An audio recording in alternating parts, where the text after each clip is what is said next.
بسم الله الرحمن الرحيم. خير الأعمال تبدأ بالصلاة على محمد وعلى آل بيته الطيبين الطاهرين. اليوم راح نسوي وياكم الليفة العراقية. هنا اللي تحب تعرف الخيوط اللي دا استعملها، هاي خيوط فاميلي،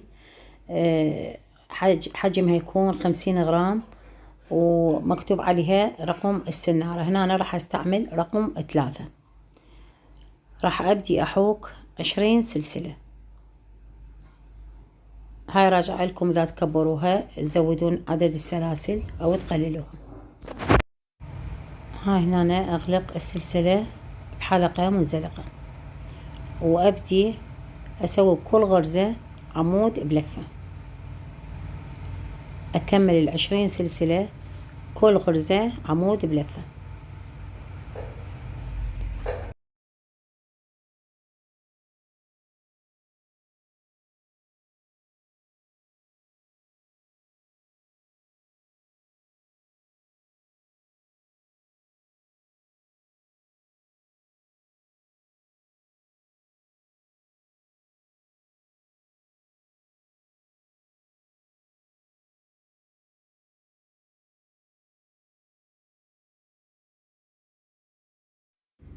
هنا كمل أول سطر، وراح نغلق بثالث سلسلة مالت الارتفاع بمنزلقة أيضا، ونرتفع 3 سلاسل للعمود بلفة، ونبدي نكمل نفس السطر الأول.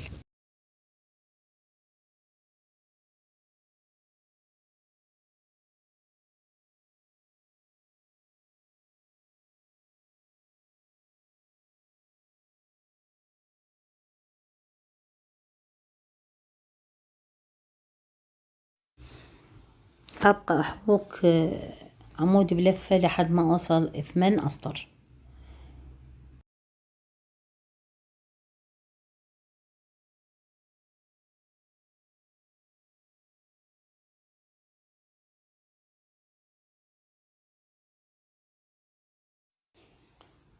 كملت 8 أسطر. راح أخلي أحسب 10 السلاسل، أقسمهم بالنص 20، 10 من الأمام و10 من الخلف، وأبدي بكل زاوية أخلي فد إشارة أو علامة، وراح أبدي هسه الزيادة. وبكل غرزة بالزاوية راح أزود عمودين، والباقي عمود عمود. للزيادة أزود بكل زاوية عمودين. وين منطقة الإشارة اللي راح أخليها؟ أحسب 10 غرز وأخلي العلامة من الطرفين، ومن أوصل للعلامة أخلي عمودين بلفة. هذه الزيادة، يعني كل ما أزود أخلي بالزوايا عمودين بلفة.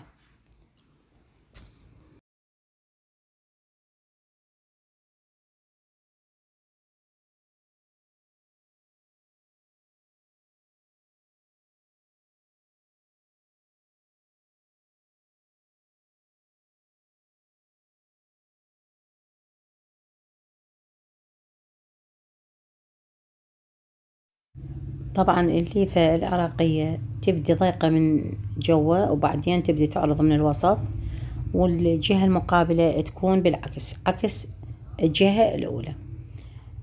أنا لحد هنا أكتفي. هاي بكيف اللي يريد مثل تعرضيها أو تكبريها تزودين الأسطر تعرض والطول. هنا راح أبدي أغير لون. تردين أنت مثلا تسويها مقلمة، كل سطرين لون. أنا راح أخليها نص لون أبيض ونص أحمر. هاي ترجع لكم من رغبتكم. هنا دخلت الخيط الأحمر، وراح طبعا من الزاوية اللي كنت أزود بيها الإشارة اللي مخليتها أرتفع 3 سلاسل. هسه راح أبدي أنقص، وأدخل بالغرزة اللي بعدها وأسحب الخيط من 2، تبقى 2 على السنارة، وأدخل بالغرزة اللي بعدها وأسحب الخيط من 2، تبقى 3 على السنارة، أسحبهم كلهم. هذا التنقيص. أبدي راح أنقص أيضا من الجهتين فقط. مين ما كنت أزود أبدي أنقص من الجهتين، وأرجع أخلي العلامة وأستمر بعمود بلفة.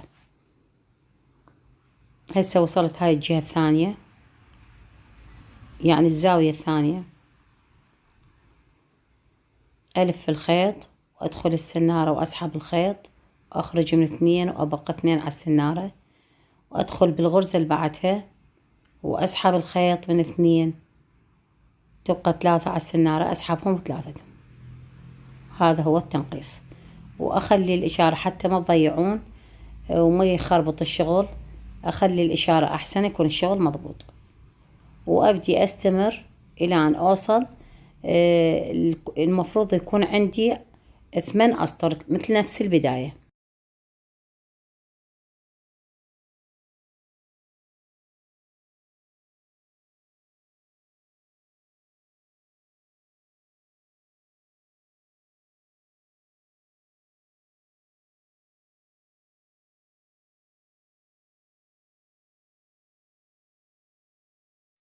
هسه راح أبدي أكمل الأحمر نفس اللي بديته، بس بالعكس بالتنقيص.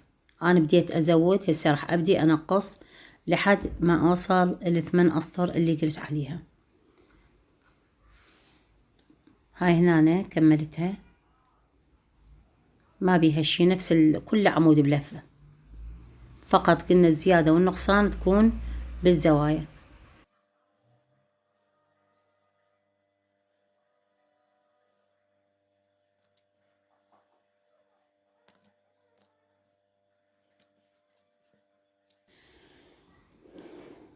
طبعا لازم تكون عدد الأسطر اللي بالأبيض نفس عدد الأسطر الموجودة بالجهة الثانية الأحمر. بالنهاية يكون عندنا نفس العدد اللي بديناه اللي هو 20 سلسلة بداية الليفة. هنا راح أخلي غرزة مقابل غرزة، بحيث راح أغلق الفتحة، لأن الليفة العراقية تكون جهة مفتوحة وجهة مغلقة. راح أدخل السنارة من تحت الغرزتين وأسحب الخيط، وراح أسوي بكل غرزة 6 أعمدة.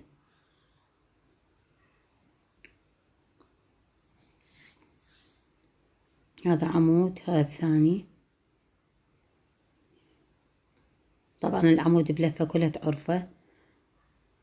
نخرج 2 2، ندخل السنارة ونخرج خيطين خيطين.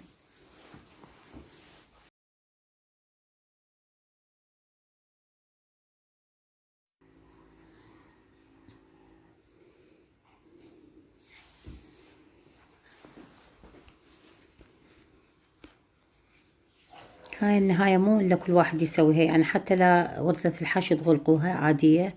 هاي فتفيكة حلوة يعني، حبيت أسويها. هنا راح أسوي التعلاقة مالت الليفة، تتكون من 30 حلقة أو 40 حلقة، غرزة بكيفكم هاي. وأرجع أعيد عليها بغرزة النص عمود حتى تكون شوي عريضة.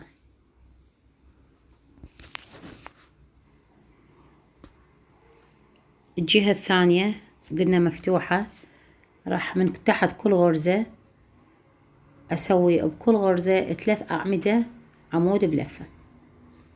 هاي ارتفاع، وهنا العمود الثاني وهذا العمود الثالث.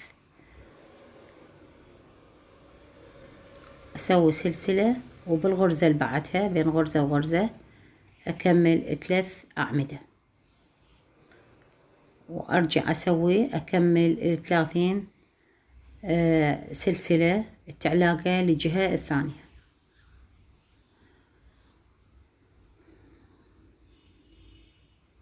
أنا أرجع عليها مرة ثانية على السلاسل حتى شوية تكون التعلاقة مالتها شوية بها سمك ثخينة.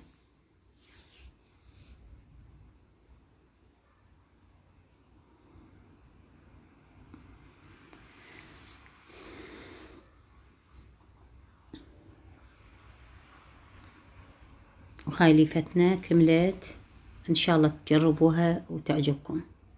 لا تنسونا باللايك والاشتراك. شكرا للمتابعة، في أمان الله وحفظه.